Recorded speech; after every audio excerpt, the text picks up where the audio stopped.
Requesting a contact's details is a key step in moving them from your website to your system. So, controlling how and when you ask for those details can go a long way in improving customer trust and including branding in your chat widget. Let's check how to customize this process. Head to the Chat Widget tab inside your Sites section and create or edit a live chat or all-in-one widget. Switch to the Chat Window tab and customize the Welcome and Form System message or disable the Contact Form option. Head to the Conversations tab inside the Conversations section and locate a live chat conversation.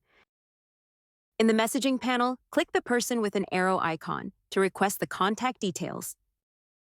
Now that you can add custom text or make the sending manual, you can easily improve your branding consistency across experiences using the editable messaging and timing control to your advantage. By implementing these simple changes, you can eliminate confusion caused by hard-coded system prompts, instead helping you create a smooth experience for customers with your brand's voice and pacing. We hope you enjoy it.